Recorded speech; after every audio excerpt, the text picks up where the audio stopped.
Hi, everybody. I'm Carol Minson, otherwise known as the most unbalanced woman in comedy. And tonight is really special to me. I'm glad to be here with you because tonight marks exactly 7 years, 3 months, 21 days that I had been a recovering Roman Catholic. You see, my husband, what's his face? He broke my 91-year-old mother's toilet bowl. I mean, he tried to sit on it, okay? He tried to fix it with a hammer and a screwdriver, split in half and flooded all over the house. And I told my mother to call her plumber to stop the flood, but no. She was too busy watching her Catholic Mass on TV, followed by Mother Angelica's Holy Rock and Rosary Hour. No, come on. Because hardcore Catholics love EWTN. She'd call him the next day because she had to go out that day and do something Catholic, like marching in a procession behind a 1,000-pound statue of the Blessed Mother or playing with Our Lady of Bingo. Now, when I was a little kid, every St. Patrick's Day we always had corned beef and cabbage. It was our one day of the year that we could be Irish. But sometimes St. Patrick's Day falls on a Wednesday or a Friday during Lent, the sacred designated Catholic fasting days. However, if St. Patrick's Day fell on a Wednesday or a Friday during Lent, you could have corned beef because St. Patrick was a Catholic! Also, you guys remember when Jesus wandered through the desert for 40 days and 40 nights without food, water, or Starbucks? Well, around Lent, Catholics like me love to show their devotion to Jesus. So for 40 days, 40 nights, we suffer, we sacrifice, we give up cake!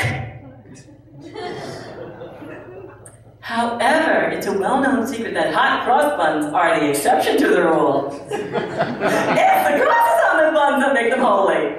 Growing up Catholic will drive you crazy! Wait, you guys remember when the Vatican wanted to shake things up with the Roman Catholic Mass, get it all rock and then roll while staying all warm, touchy-feely? They invented this thing called the sign of peace, which means you have to share the peace of Christ with the person next to you. Usually you gotta shake his hand. I don't want to touch a total stranger. I don't even want to touch my own husband. I tried getting around it by doing the peace be with you sign, followed by the hey, peace be with you sign,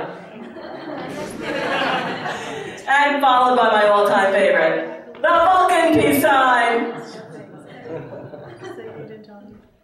Yeah, that never caught on. I mean, like, what if you're a germaphobe and, you know, you're about to shake somebody's hand and he sneezes into his hand and you're looking at a handful of schnozzle. It's ooey, it's gooey, it's green, it's coming like right at you like, ew! Being Catholic is dangerous, you can catch a disease! Wait, oh, what about when you're going up for communion and some son of a bitch decides to cut you off as you're going up with a chalice and he slobbers all over the cup like, man, you go for a swig of the blood of Christ, you come back with a cold sore and someone else's herpes virus. Oh yeah. You try explaining that to Father Monahan in confession. Bless me, Father, for I have sinned. My last confession was 5 weeks ago when I caught herpes in church. He's gonna slam dunk you with a penance from hell. Give me 100 Hail Marys for lying, 200 Our Fathers and kissing herpes in church. Head to the ground and give me 300 push-ups. And I want the name and number of the girl who gave you the herpes. Now, it's not a big secret that Catholics practice birth, we don't bother practicing birth control, you know. And we have lots and lots of babies, and you wouldn't know by looking at me, but when I was in labor with my daughter Sabrina, I was huge. I in no way resembled the sweet, petite, tiny fashionista you see today. My husband, what's his face, had to rent out a U-Haul truck just to bring me to the hospital. He pulls up to the entrance, runs out to get a wheelchair. I kicked open the door of the truck because my big fat butt is stuck, and there's 3 doctors that are just standing there staring at me. Okay, I get it. I was as big as a planet. Stevie Wonder couldn't have missed me. Now, when you are in labor, when you're in labor, you can spot a doctor from a mile away. He's the only one who can give you that epidural. MD stands for many drugs, and you are so going to want to have each and every one of them. So I'm hanging out the door going, help me. And the 3 Stooges, their name tag said, the Dr. Mo, Dr. Curly, Dr. Larry, what are the odds? They're casually strolling on over like they got all the time in the world. And I'm like, hey, I'm having a baby, help me. And they're staring at me like I'm a freaking circus sideshow. Finally, I get my butt out of the truck unassisted, and my water breaks.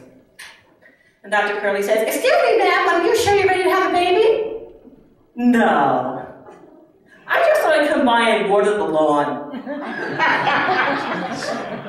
Half the place declared a flood zone. Yes, I'm having a baby. What kind of doctors are you? We're OBGYNs. Funny, I thought you were freaking MORONs.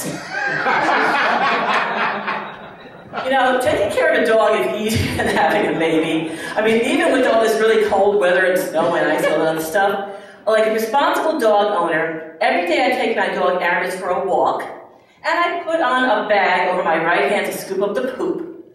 It's hot, it's steaming, it stinks.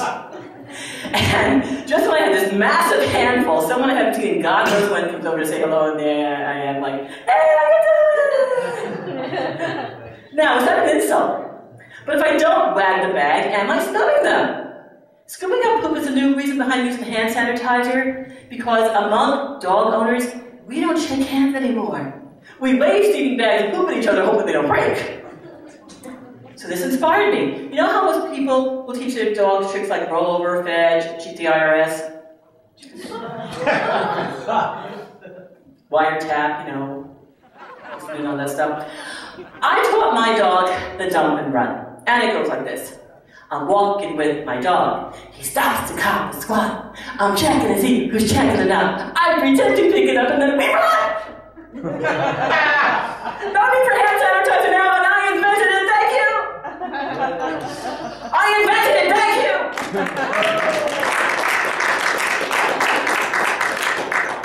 Now, every day I also take Aramis to the dog park so he can run and play and smell the heinies of many strange doggies. And this trailer park queen shows up with her gang of Dachshunds and German Shepherds, who she calls inbred psychos.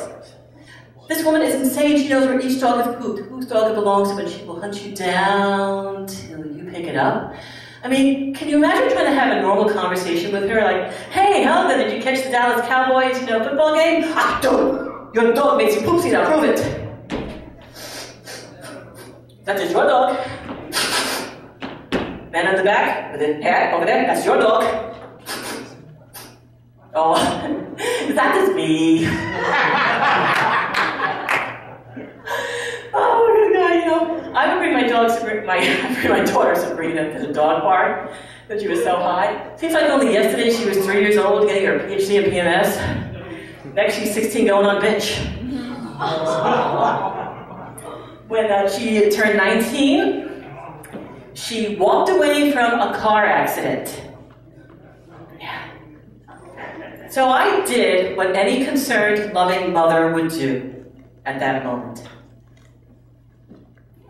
I wrote a song. Feel free to join in. Let's get it really going.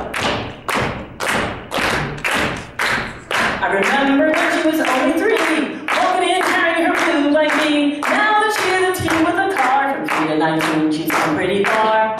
She came home early instead of late. She walked in carrying her license plate, still attached to the bumper, attached to the car. From 3 to 19, she's come pretty far. The idiot who cut off her license plate said she damaged his car, and he was irate. Physics supports her story about the car. From 3 to 19, she's come pretty far. Raised insurance rates, deductibles, and high repair bills do not make me happy or get me thrilled. That idiot knew he was found out by my dog park friends and me. When he found his car tire